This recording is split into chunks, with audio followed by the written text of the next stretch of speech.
más la decisión del doctor Rico de hacer suyos los conceptos de la querella particular de Walsh, sumados al acompañamiento global de las querellas particulares, al resumen formulado por el Ministerio Público Fiscal en las réplicas, nos muestra que la participación política gubernamental o no gubernamental en la persecución jurídico-política arbitraria contra mi persona está absolutamente probada. En forma directa o indirecta, todos se han remitido a símbolos, según palabras del terrorista Eduardo Luis Duhalde, nombre de guerra Demian, de los 30.000 desaparecidos, que, como he explicado antes de ahora, significa un símbolo mentiroso. Para llevar adelante esta persecución política por medio de la justicia, además de las violaciones a las condiciones jurídicas que regían a la fecha de la comisión de los supuestos hechos, se deben ineludiblemente generar condiciones no válidas para enjuiciar los asertos incriminatorios. Y eso es lo que se puede verificar a lo largo de todos los alegatos. En la gran mayoría de los asertos se verifica el incumplimiento de la norma de la teoría del conocimiento.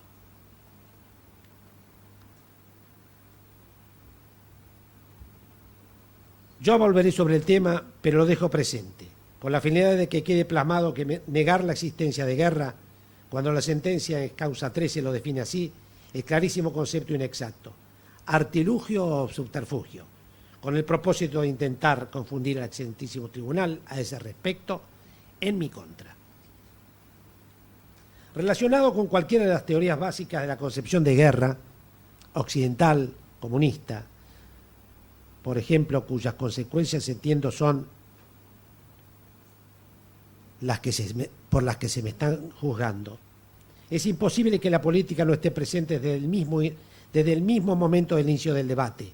Y ello, pues, es una actividad humana relacionada con la voluntad de hacer de unos, que en determinadas circunstancias despierta la voluntad de no hacer de otros. La actividad humana en hacer lo posible. Si ese dilema no se soluciona, pueden aparecer agitaciones de los espíritus. Y allí aparece el concepto de enfrentamiento, batalla, lucha o pelea.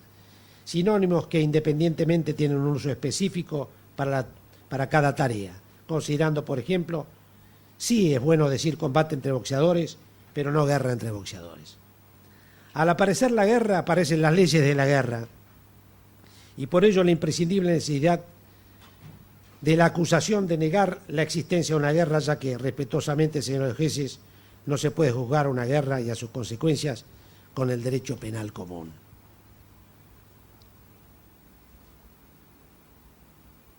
No se puede juzgar a la guerra y sus consecuencias con el derecho. Otra cosa es juzgar a las políticas, a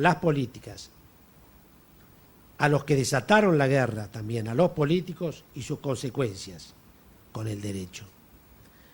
Busquemos en el derecho la razón para evitar que se produzca la guerra, pero no para mostrar el camino para conducirla.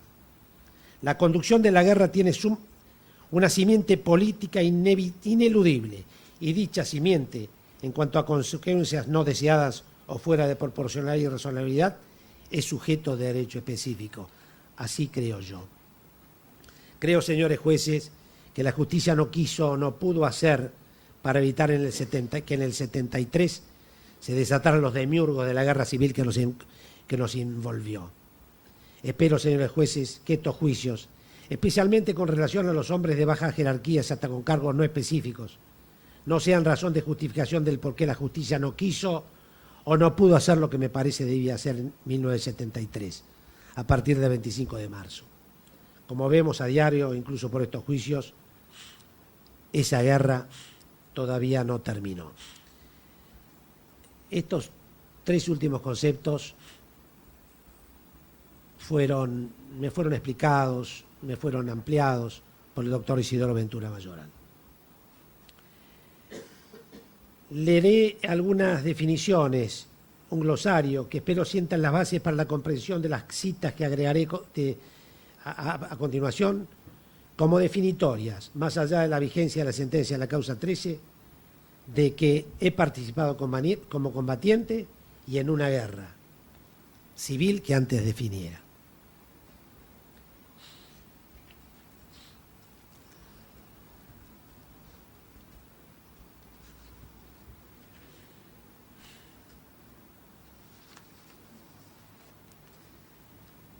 Guerra, sinónimo, definición número 1, lucha armada entre grupos o países. 2, lucha o disputa entre personas que pueden originar actos violentos. Guerra civil, guerra entre dos bandos, pueblo o nación.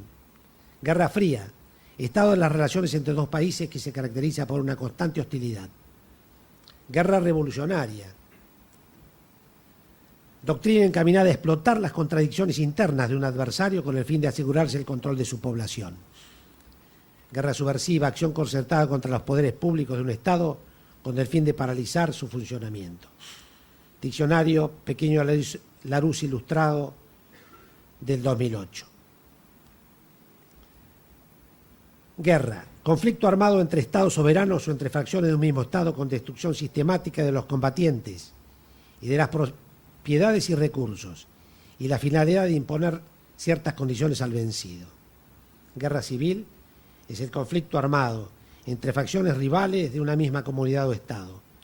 Al no imperar normas legales internacionales que protejan a los beligerantes, en ellas solo rige la violencia y el terror. Yo digo que también el protocolo 2 de los Tratados de Ginebra. Esto es del Diccionario de Ciencias Penales de Moreno Rodríguez. Terror, columna vertebral del terrorismo. Miedo muy intenso, denominación dada a los métodos expeditivos de justicia revolucionaria. Guerrilla, partida de paisanos, o generalmente no muy numerosa, que bajo las órdenes de un jefe particular y con poca o ninguna dependencia de los ejércitos, acosa y embaraza al enemigo.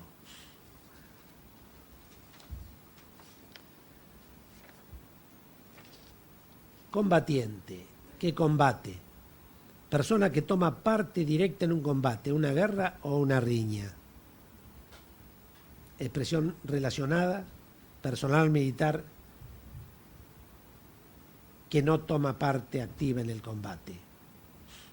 Hay una definición para ello. Es decir, que el que toma parte activa en un combate es un combatiente.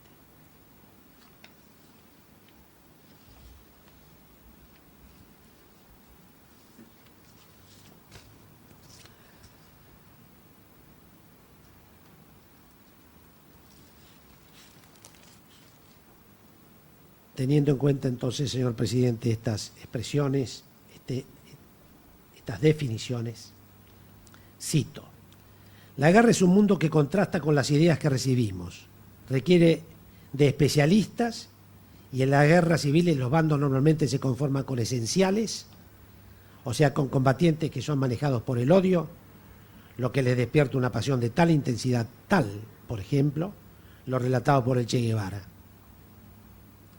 No lo voy a repetir en cuanto a la necesidad de ser una máquina para matar fría, valiente, selectiva y eficaz. Con ello se busca el exterminio. La guerra revolucionaria, terrorista, trotskista, esa busca el exterminio. Para el caso de guerras en las cuales los bandos o algunos de ellos forman parte de sociedades organizadas a derecho, los combatientes son profesionales, que usan métodos basados en la razón para hacer caer la voluntad de lucha del enemigo, pero sin odio alguno. Así se combatió en la EMA, a mi nivel, señor presidente. Yo jamás supuse que estaba haciendo algo que no estaba dentro de la sociedad organizada a derecho. Nadie me lo comunicó.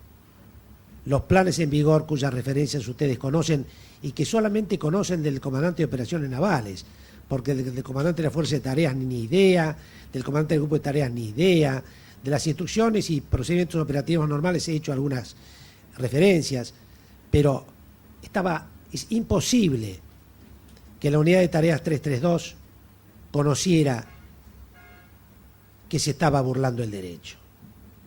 Así se combatió en la ESMA, reitero. Creo que es así.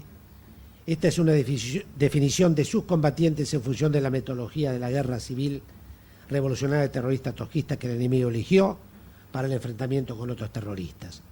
se restableció la paz y la vigencia de la Constitución Nacional. Las leyes callan en tiempo de guerra, esto lo dice Cicerón. Nosotros vamos a la guerra para buscar el camino para vivir en paz, lo dice Aristóteles. No hay 50 caminos de combatir, hay solo uno, ganar. Ninguna revolución ni guerra consiste en hacer lo que a uno le gusta. André Malraux. Montoneros, la otra historia. Opinión de Montoneros. Dice Perdía, página 242. El nacionalismo ultramontano, las 3A, en guerra contra lo que denominaban la izquierda apátrida.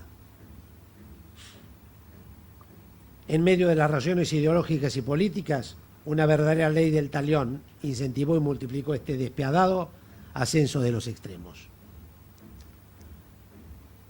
Sigue diciendo, el diario La Opinión de Jacobo Timerman resumía este desenfreno, mencionando que durante la semana que va del 11 al 18 de marzo del 76, como consecuencia de la violencia política, cada 5 horas se producía una muerte. Esto yo lo mencioné en el año 98, creyendo que aportaba al conocimiento de la verdad, porque venía de parte de un combatiente de la organización Montoneros. El ministro Timerman escribió un artículo en alguna revista diciendo que yo era una serpiente. El diario La Opinión era de Jacobo Timerman, no lo quise ensuciar, me referí a tratar de mostrar una verdad. Rodolfo Walsh, en los años montoneros, según Montero y Portela, de Editorial Sudestada, página 172. El historiador Ernesto Salas, entrevistado por Sudestada en el 2007, sostiene que Walsh es el contrasentido del revolucionario, no del tipo que está sentado detrás de un escritorio pensando cómo se desarrolla la guerra. Para él hay un compromiso revolucionario, violento, y Walsh no es un tipo que pueda ser expulsado del ideario violento para transformarlo en un gran escritor. No, Walsh es esa contradicción y eso está bueno, porque la misma contradicción envuelve a muchos militantes de la época que no estaban preparados, que han vivido los últimos años convencidos de que la guerra va a ser la que resuelve todo y Walsh no piensa en abandonar la violencia. De hecho, se defiende violentamente cuando lo tratan de secuestrar, por eso lo tienen que matar. Él murió combatiendo, decidió ser un combatiente hasta el final.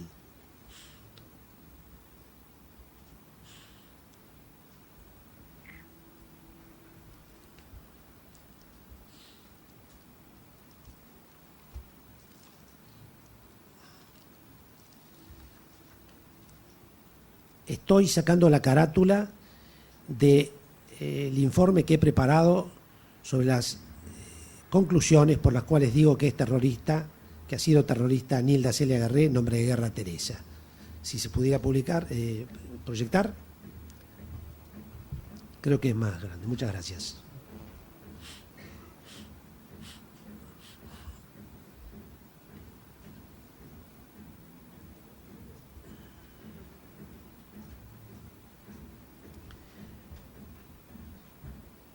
Con base en lo antedicho, señor presidente, digo que la terrorista Nilda Celia Garré, nombre de guerra Teresa, cuando era diputado nacional en el 76, dijo el 17 de marzo de ese año, refiriéndose a la guerra civil revolucionaria terrorista trotskista que se vivía, de esta guerra boba en la que todos parecemos atrapados. Esa señora destruyó las Fuerzas Armadas y hoy está haciendo lo mismo con las fuerzas policiales. El equipo del terrorista Berbisky es su apoyo principal.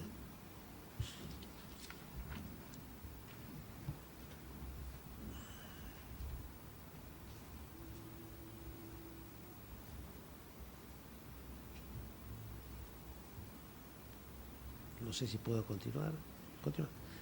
El general Perón, el 22 de enero del 74, al enterarse que los diputados de la tendencia revolucionaria Montoneros no iban a votar afirmativamente la modificación del Código Penal para hacer frente a la acción antiterrorista, dijo: si no hay ley, fuera de la ley lo vamos a hacer y lo vamos a hacer violentamente.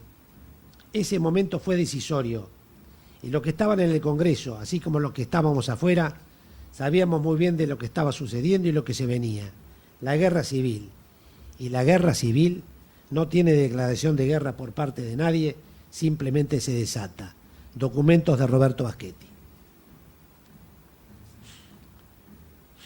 La burocracia estalinista intentó echar un velo sobre el pasado revolucionario de Trotsky, pretendiendo ocultar su rol dirigente en la Revolución de Octubre y en la Guerra Civil. La vigencia de estos escritos hacen a cuestiones a tener en cuenta en toda guerra revolucionaria. Construimos el ejército a partir del material humano y técnico que teníamos a disposición. Por otro lado, el libro nos acerca en forma empírica y concreta. Qué interesante, señor presidente, porque esta es la definición occidental de guerra. Por otro lado, el libro que mencionaré nos acerca en forma empírica y concreta la comprobación de que la guerra en todas sus manifestaciones no es más que la continuación de la política por otros medios. De cómo se armó la revolución, escritos militares de León Trotsky por Andrea Polanco y Liliana Ogando Calvo. En su libro 1905, Resultados y Perspectivas, Trotsky explica lo que más tarde sería conocido como la teoría de la revolución permanente. Todos estos son conceptos que han sido aplicados en el devenir desde 1964, cuando apareció el Ejército Guerrillero del Pueblo, en donde Schmuckler participó y haré unos comentarios posteriormente, hasta la finalización en 1983 de la guerra revolucionaria, que es civil, terrorista, trotskista.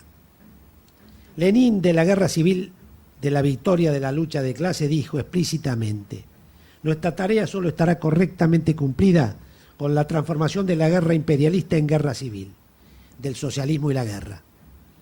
En el programa comunista número 31 de junio a septiembre del 79 leemos: esto quiere decir que si en un momento histórico dado una guerra es revolucionaria, en el fondo, cuando existe esa guerra, la guerra revolucionaria es típicamente una guerra de ataque, de agresión, no es guerra de defensa. Montoneros. Perdón. En la guerra revolucionaria de Argentina, nadie puede ya dudarlo, la guerra civil revolucionaria se ha generalizado en la Argentina. Todo el país está en guerra y se trata de una guerra total y en todos los dominios. Esto es ERP, Roberto Mario Santucho, Revista El Combatiente. Ahora vamos a Montoneros. El día 6 de septiembre del 74, la organización Montoneros hace público un documento, un comunicado. 1. Volcar toda su fuerza para encabezar la resistencia popular contra la ofensiva imperialista y oligárquica que ha logrado ocupar las posiciones claves del gobierno, poniendo a este al servicio de sus intereses. Reasumir las formas de lucha, las que junto con todas las otras formas, actos, movilizaciones, huelgas, caños, etcétera, constituyen la guerra popular integral que impulsaremos hasta que se modifiquen las circunstancias enumeradas. En 1989, los jefes montoneros, en acta que se hizo pública, dijeron que la Argentina había soportado una guerra civil intermitente. La revolución es guerra, la única en verdad legítima, justa y grande entre cuantas ha conocido la historia. Lenin, en 1905. Lenin expuso y sistematizó la concepción marxista de la guerra en el imperialismo, fase superior del capitalismo, en el 16, en donde se defendía que únicamente una revolución que destruyera el capitalismo podía proporcionar paz duradera. Por último, citaré la sentencia en causa 13 relacionada con la guerra, que fuera tan criticada por la acusación, y nombraré, aclarando términos y conceptos también vigentes, pues formaban parte de los alegatos y que aprecio que sin comentar podían ser utilizados en mi contra. Esto redondea el panorama de que sí hubo una guerra, que ella fue civil, que ella fue revolucionaria que en ella se utilizaron los conceptos trotskistas de la guerrilla y luego se centró en el terrorismo, y que la doctrina provino y fue aceptada de la izquierda patria socialista por las organizaciones terroristas a las cuales combatí, siendo yo un combatiente. Con respecto de la fracción de derecha que en ella participara la patria peronista, las tácticas y técnicas fueron similares, enunciadas porque la definieron. Y la concepción ideológica a la que sabemos pertenecía al general Perón, que el 24 de enero del 74 dio la directiva que ya he transcripto.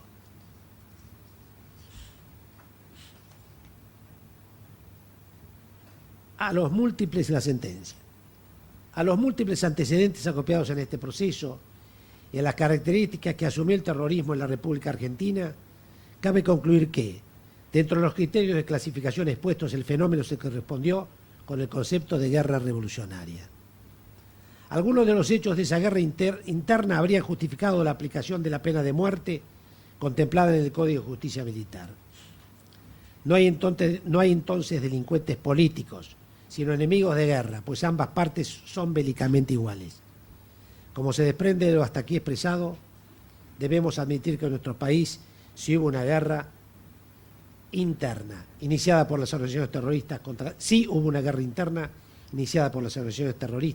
contra las instituciones de su propio Estado. Es decir, señor presidente, ambas partes son bélicamente iguales. Arnold Kremer, alias Luis Mattini, nos relata en su libro Hombres y Mujeres del PRT, en el 5º Congreso del PRT, presidente Pujal, vicepresidente Merlo. Se aprobó el nombre del Ejército Popular, su bandera y programa, para que esta guerra tenga un carácter prolongado con una primera etapa de guerra civil revolucionaria. Podemos decir entonces que la guerrilla tiene organización propia, utiliza procedimientos particulares de combate y responde a su propia doctrina, desde ya que utiliza el terrorismo en su práctica. Mao, en cuanto a la utilización de la guerrilla, atiende especialmente al pivote estratégico tiempo, de forma tal que de su pensamiento sale el concepto de guerra prolongada. Entonces, con base en los conceptos expuestos, se unen guerrilla y terrorismo en el marco de la guerra civil revolucionaria que se vivió en Argentina. Esto es casualmente lo que define la causa 13. Es significativo que el Ministerio Público Fiscal y las querellas, que han adherido a todas las conclusiones de dicho ministerio en el resumen de las réplicas, hayan descartado la existencia de esta guerra civil revolucionaria terrorista, suena inexacto. Tal cual sabemos, lo requirió Rodolfo Walsh, el pasaje de la guerrilla en términos de enfrentamientos armados a la guerrilla terrorista, cuando dice abandonamos el Energa y los fusiles y pasamos al mimeógrafo y los caños, tuvo un significado propósito que fue el de golpear psicológicamente al pueblo, ya que el terrorismo actúa por el miedo y la historia, con lo cual todas las publicaciones y la histeria, con lo cual toda la población se siente vulnerable y tiende a aceptar los objetivos e intereses de los terroristas. Yo creo que esta es una de las razones por las cuales en el proceso militar se restringió mucho la información pública sobre los enfrentamientos y lo que sucedía. Debo resaltar que pese a los cuestionamientos por la decisión a la calidad de combatiente, que he citado como el modo de desarrollar mi actividad en la guerra civil revolucionaria trotskista que se vivió, traigo a colación lo dicho con respecto a Rodolfo Walsh, militante terrorista montonero, por algunos allegados. Su hija, por ejemplo, nos dice que Patricia Walsh recuerda con precisión un encuentro con su padre en el Jardín Botánico en tiempos de lucha clandestina y acciones guerrilleras. En aquella cita, Patricia señala un comentario mínimo, el íntimo orgullo que su padre le expresaba durante la charla. Él estaba orgulloso de haberse podido convertir en un combatiente. También Silvia Ferreira da cuenta de la misma confesión. Sus procesos de cambio fueron lentos pero rigurosos. Jan Montonero se atrevió a decir que se sentía orgulloso de haber podido llegar a ser un combatiente.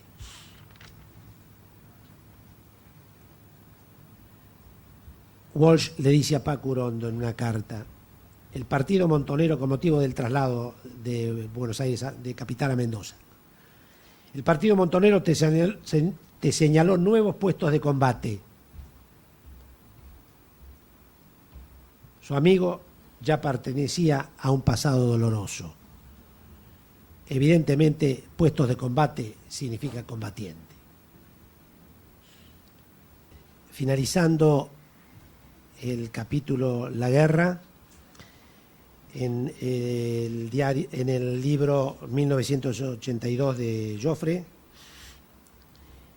en la página 535, dice: en el mes de septiembre de 1983 apareció una solicitada en los diarios con el título «Los argentinos queremos decirle al mundo». Cito: los argentinos estuvimos en guerra.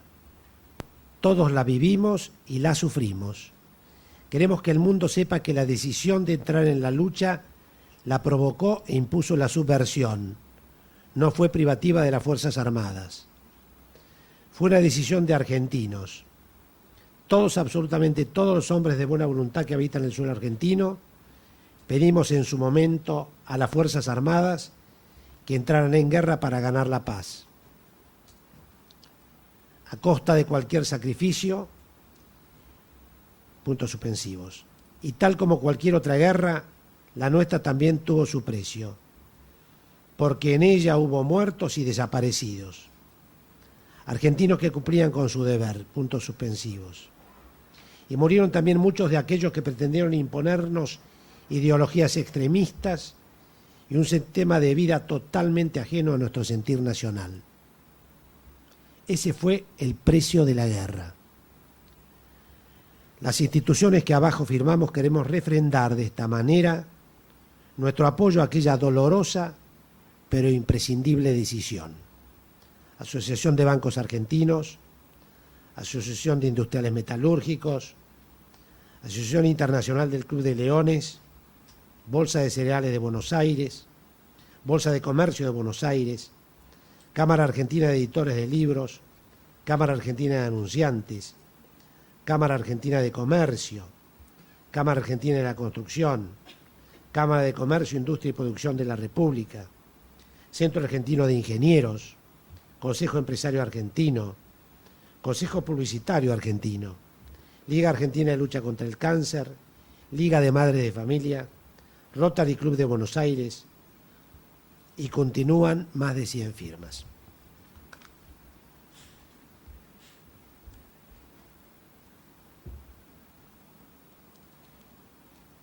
Me voy a referir ahora, señor presidente, a un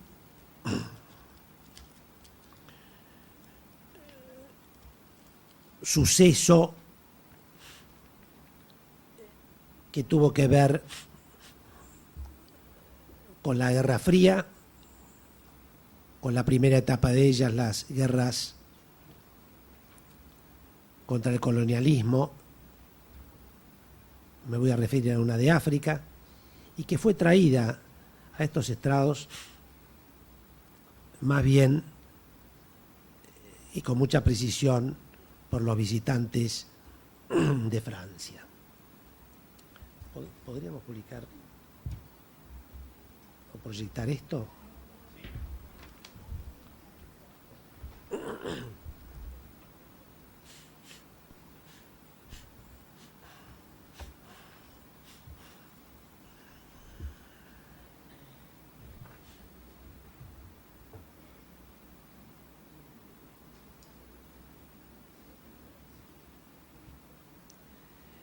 En esa proyección estamos viendo cómo desde Rusia se accionó sobre el Partido Comunista Francés y desde Rusia se accionó sobre Argelia para desatar esa guerra que en última instancia era contra Francia. El Partido Comunista Francés operaba contra el gobierno francés. Lo voy a traer colación este tema como muestra de la injerencia del terrorismo en la geopolítica, en cuanto a los objetivos ulteriores y cómo entiendo que continúa al día de hoy. Insertada en el proceso de descolonización de África, se desarrolló la Guerra de Argelia o Guerra de Liberación de Argelia, que tuvo lugar entre 1954 y 1962. En dicha guerra se enfrentaron el Frente de Liberación Nacional y los habitantes originales del país contra el gobierno francés, que tenía el manejo colonial desde 1830.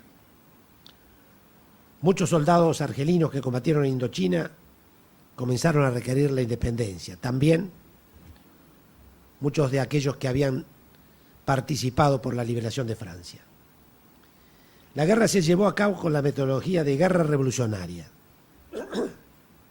Frantz Fanon, quien fuera un médico de Martinica y combatiente por la liberación de Francia en la Segunda Guerra Mundial, se unió al Frente de Liberación Nacional, ejerciendo gran influencia teórica, no solo en Argelia, sino también en el África subsahariana, básicamente en los enfrentamientos contra Sudáfrica y en Latinoamérica.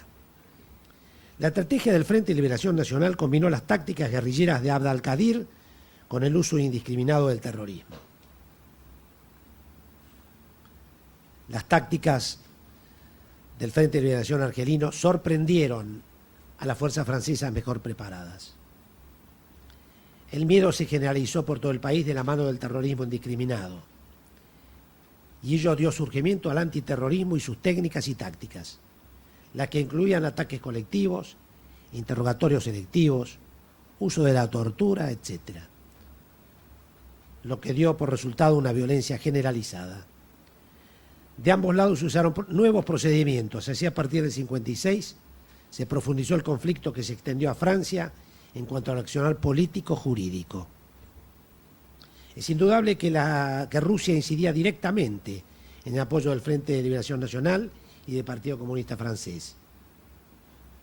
Con motivo de la Guerra de Argelia se reitero, tácticas y técnicas terroristas que marcaron posteriormente el accionar del gobierno francés en las guerras civiles revolucionarias de Latinoamérica y África.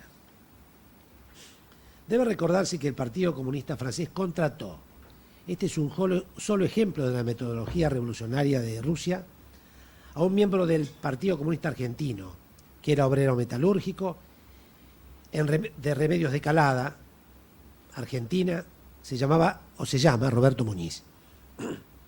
Roberto Muñiz se sumó a la lucha del Frente de Liberación Nacional Argelino contra el gobierno francés, trabajando como matricero fabricante de armas desde el 59. Como dato de interés, Roberto Muñiz fue el fabricante de las armas que compró Montoneros en el 76 y que quedaron secuestradas por el gobierno marroquí. Debe recordarse que desde Marruecos se daba el apoyo principal en logística al Frente de Liberación Nacional. Y estas armas quedaron secuestradas dado al accionar del Grupo de Tareas 3.3 en operaciones que participó en Uruguay, con motivo de la información que brindó el terrorista Gasparini, agente de inteligencia de la Armada proveniente de Montoneros Gabriel o Doctor Paz. En 2008 la presidenta Kirchner le condecoró a Muñiz por su aporte a la guerra revolucionaria en Argelia. Volviendo a la guerra de Argelia, digamos que Francia recién logró un acuerdo de alto el fuego en Evian en 1962, pero la violencia casualmente se incrementó sustancialmente a partir de ese momento. La mayoría de los muertos en Argelia ocurrieron a partir del alto el fuego. Como significativo para la situación latinoamericana, digamos que las organizaciones de apoyo a la guerra revolucionaria en Argelia quedaron a partir de esos momentos descolgadas en Francia. Por otro lado, el gobierno francés sintió la ausencia de sus territorios de ultramar y se sumó a la acción de pesca de posibles éxitos en los conflictos revolucionarios en Latinoamérica. Y para ello comenzó sus tareas de infiltración, primero sobre Cuba, para así expandirse a los centros de conflicto. Regis Debray, con el Che Guevara, Enrique Urriel con Rodolfo Matarolo, son dos ejemplos definitorios. Es indudable que Francia, país con hegemonía mundial, no quería quedarse sin parte de la torta latinoamericana, suponiendo que la guerra revolucionaria daría los mismos frutos que en Argelia a favor de los frentes de liberación y sus similares. No fue así y entonces facilitó el accionar de esos grupos desde su territorio.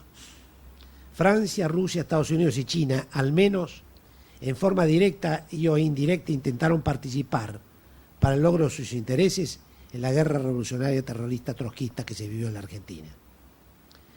La Junta Coordinadora Revolucionaria, cuyo representante argentino era Matarolo, terrorista del ERP, nombre de guerra Raúl Navas, tenía prevista la creación de una brigada de apoyo europea para el apoyo a la acción revolucionaria entre los gobiernos, contra los gobiernos sudamericanos o latinoamericanos, cuya base estaría en París.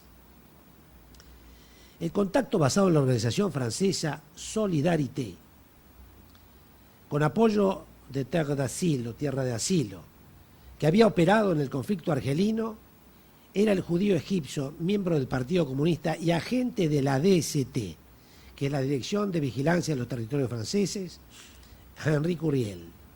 Urriel, para la acción terrorista pro-China, daba total apoyo, lo que le representaba mucho apoyo logístico para su organización, que luego se llamó Ayuda y Amistad. Los chinos necesitaban caucásicos para no ser detectados. Urriel recibió armas, explosivos, documentos y con ello los apoyó. Esto podría ser la razón de la muerte de Enrique Urriel en marzo del 78. En Ayuda y Amistad quedaron muchos dólares de los montoneros en función del apoyo prestado a la CADU del terrorista y hoy miembro del gobierno Eduardo Luis Duval, de nombre de guerra Demian. La organización de Urriel, montada contra los países antidemocráticos del tercer mundo, contaba con el apoyo de selectas amistades que incluían a políticos, sacerdotes, monjas, obreros católicos, pastores protestantes. Un convento dominico daba el lugar para las reuniones y Franz Terre d'Asile brindaba sus servicios de hotelería. Como vemos, toda la organización de apoyo al Frente de Liberación Nacional cambió de frente. Francia era el lugar perfecto para este tipo de organizaciones, ya que se sentía orgullosa del apoyo a prófugos y a exiliados, dado su experiencia con el maquis en la Segunda Guerra Mundial.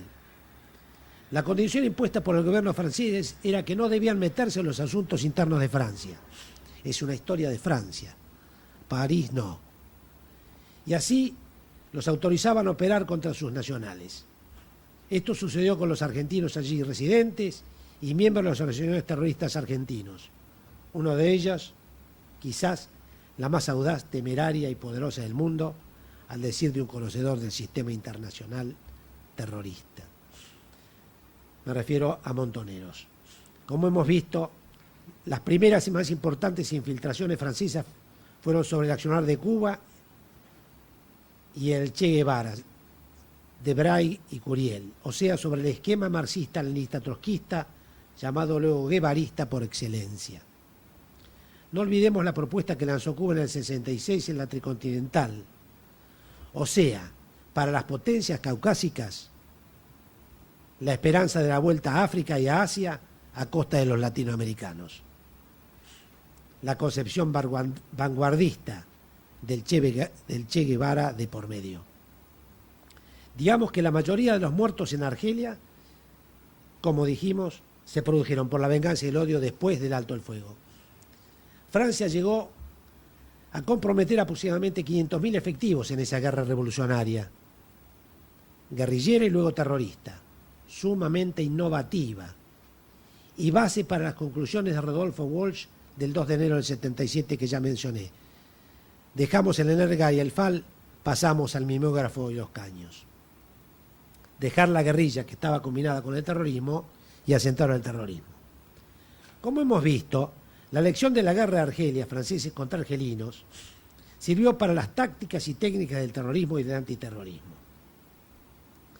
Párrafo aparte merece decir que así también las tácticas defensistas, jurídicamente hablando, diseñadas para la defensa técnica de los terroristas argelinos, cundieron por toda Latinoamérica y hoy se colaron en la justicia argentina de la mano de 3 terroristas de aquellos tiempos, hoy funcionarios del gobierno Kirchner: Duhalde, Demian, Matarolo, Navas y Antonio Justo Esteban Rigui, el Bebe.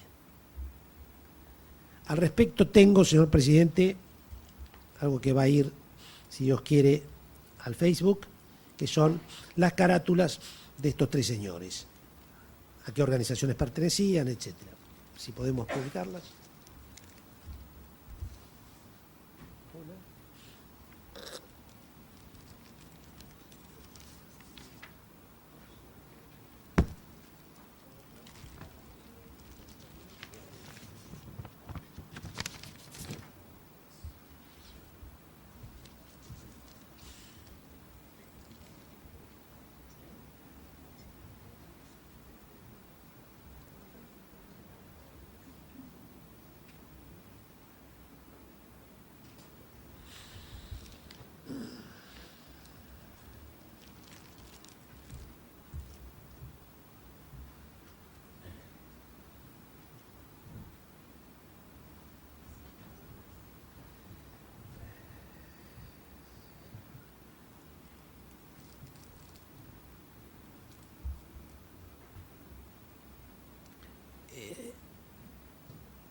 El informe estará en el Facebook justificando las conclusiones que están en estas páginas.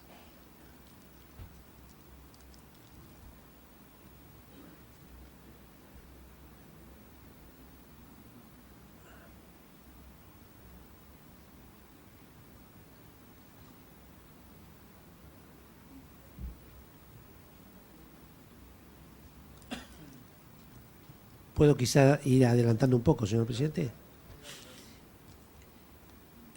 Para poder entender lo que significó esta entrada en la justicia argentina de la estrategia argelina en el esquema de defensa, porque no solamente los antiterroristas aprendimos de Francia, más allá de que en la escuela de mecánica no tuvimos contactos directos, sino que los terroristas desarrollaron su innovativa gestión a partir de Argelia, de Francia. Y el esquema defensista, que casualmente hoy ha determinado cuál es el sistema de ataque a las defensas nuestras, sale de Argelia, sale del trabajo de estos 3 señores. Para poder entender lo que significó la Asociación Gremial de Abogados, voy a dar a conocer algunos datos.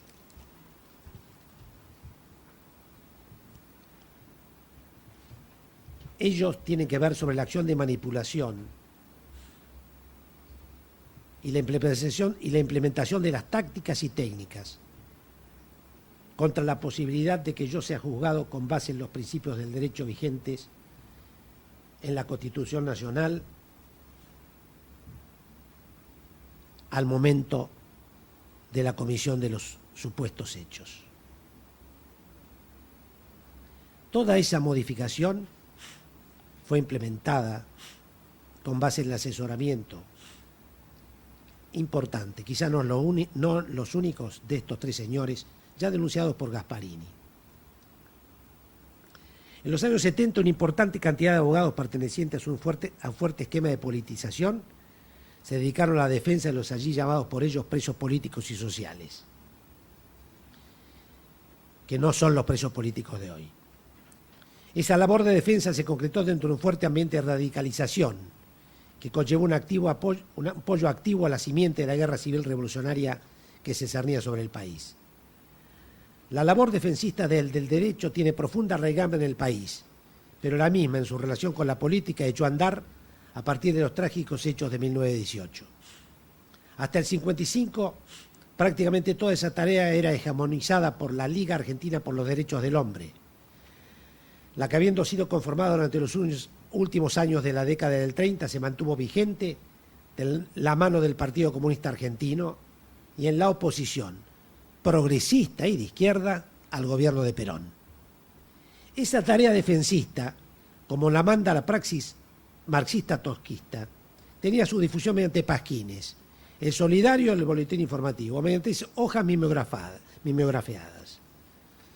Recordemos lo que hizo ANCLA, la agencia noticiosa clandestina, para la organización Montoneros, en donde trabajaron Berbisky, Walsh, Lila Pastoriza, y que incluso dimensionaban y direccionaban el trabajo para acentuar el divisionismo entre las Fuerzas Armadas. Mucha gente del ejército creía que ANCLA era un nombre que provenía de la Armada Argentina. En el 55, la Liga alentó al golpe militar contra Perón, pero cuando se lo derrocó y viendo que el PCA no lograba posiciones de poder, pasó a una postura crítica. Ventura Mayoral, abogado peronista y defensor del general Perón, conformó en el año 61 la Comisión de Familiares de Detenidos.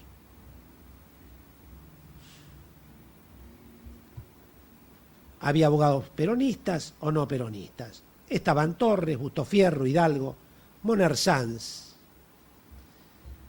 Bajo ese concepto, el doctor Ventura Mayoral asesoró a la Armada Argentina en 1987 para crear la Comisión de Familiares de Detenidos Injustamente, COFADI, que actuara desde marzo del 87 hasta el dictado de la Ley de Obediencia Debida, activando todos los miércoles desde la plaza de tribunales y realizando otras acciones. La COFADI fue desactivada a pedido de la conducción de la Armada. Retomando, la COFADE actuó con un pequeño estado de institucionalización en apoyo al incipiente peronismo combativo. Algunos abogados como Torres y Centeno trabajaban para los gremios.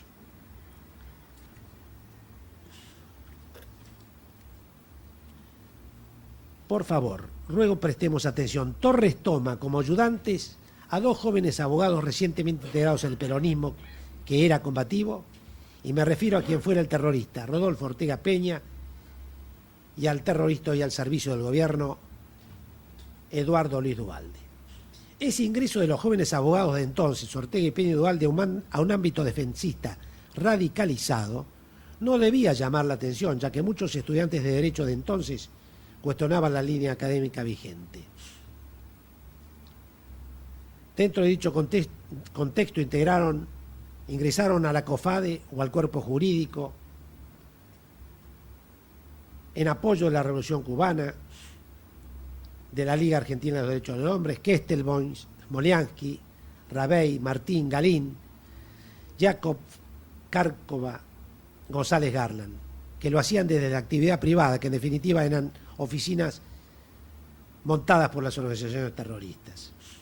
Con la llegada de Onganía al poder, y por consiguiente con la declaración de fuera de la ley para todo accionar tildado de comunista, se conformó el cuerpo de abogados de la CGT de los argentinos, ello a partir del 68.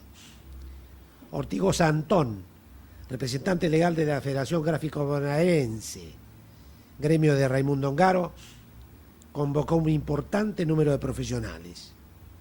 Cerruti Costa, Marta Fernández, Amílcar Grimberg, Landaburu, Chumbita, Anzorregui, Giralde, Rabey, Solari, Irigoyen, Polo, Comen, Martins, De Leroni, etc.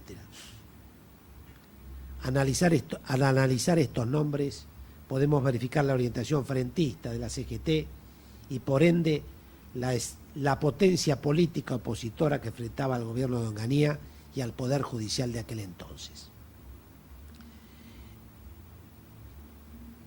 Esos abogados brindaron apoyo legal a militantes pertenecientes a las formaciones armadas revolucionarias de la época y especialmente a los miembros de las FAL y las FAP.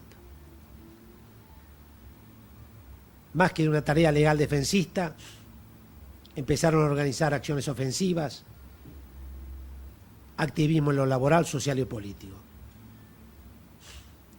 Si bien desde el 55 la acción defensista se dirigió a trabajadores, en los 70 ello se dio a la inversa, o sea que los abogados centraron sus esfuerzos a la defensa de los combatientes, guerrilleros, terroristas, izquierdistas y o preperonistas como la FARC, FAL, descamisados, FAP, montoneros, y no peronistas, ERP, etc. Llegó el momento en el 71 en que la defensa de los así llamados presos políticos se aglutinó alrededor de la AGA, Asociación Gremial de Abogados. La AGA se diferenciaba de la Liga Argentina de Derechos del Hombre y la COFADE, pues estaba compuesta solo por abogados que al tiempo que se apartaban del Colegio de Abogados de la Ciudad de Buenos Aires, por tildarlo de oligárquico, también lo hacían de la recientemente creada Asociación de Abogados de Buenos Aires, a la que consideraban liberal.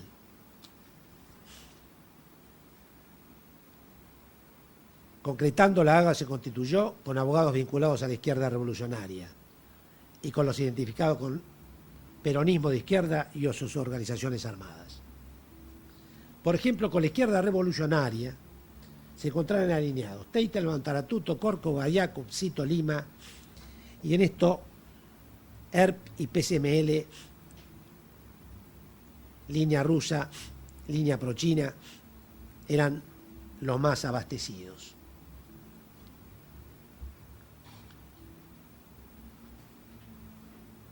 El grupo perteneciente al peronismo de izquierda y promotor de la gremial estaba integrado por Ortega Peña, el terrorista hoy al servicio del gobierno Duhalde, Hernández, Inigal y Alandaburo Kestel Galín, y el terrorista hoy al servicio del gobierno Esteban Justo Antonio Rigui, nombre de guerra Bebe, entre muchos otros.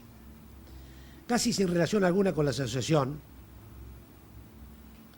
en el ambiente de confrontación armada que se vivía, se decidió conformar un frente. Y la reunión unificante se dio el 3 de septiembre del 71, hace más de 40 años, que contó con la participación de más de 80 abogados. Y allí se encontraron los profesionales de los grupos ya mencionados, más abogados del cristianismo tercermundista, radicales, socialistas y hasta comunistas, siempre presentes con el fin de conformar la Asociación Gremial de Abogados de la capital federal. Así surgió la primera comisión directiva que unificaba ideologías o sectores. La conformaron Mercante, Kestelboim, Aragón, Matov, Radizán y Goñi, el terrorista y miembro del gobierno K. Esteban Justo Antonio Rigui, nombre de guerra Bebe y Vega.